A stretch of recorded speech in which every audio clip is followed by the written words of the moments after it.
Karibu sana kwenye banda letu la REA katika viwanja vya Sabasaba, ambapo utaweza kujionea miradi mbalimbali ambayo tunaitekeleza katika upande wa nishati vijijini.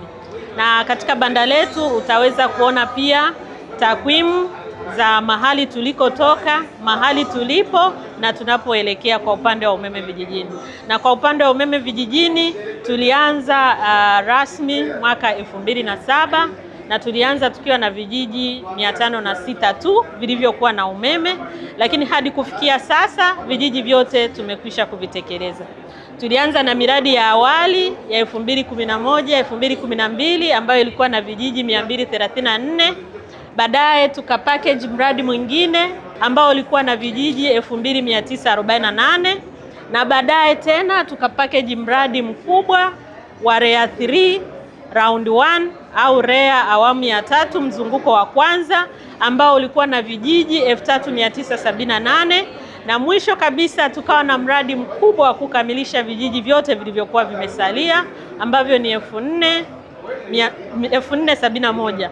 Kwa hiyo mpaka sasa vijiji vyote 12318 vimefikishiwa miundombinu ya umeme.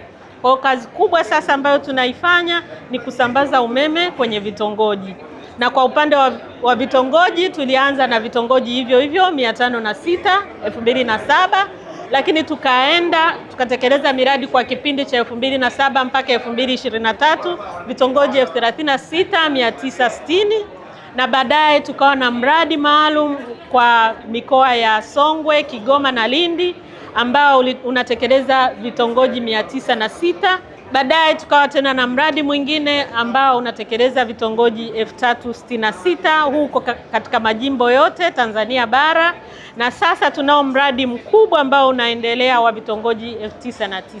Na gharama ambayo serikali imeinvest kwenye umeme kwa sasa ni trilioni 2.7. Karibuni sana kwenye banda la REA ili muweze kujionea hayo yote na mengine mengi, lakini pia mtaweza kupata taarifa za status za vijiji vyenu kupitia mfumo wetu ambao unaweza kuingiza na kuangalia status ya kijiji chako na kitongoji chako. Karibuni sana.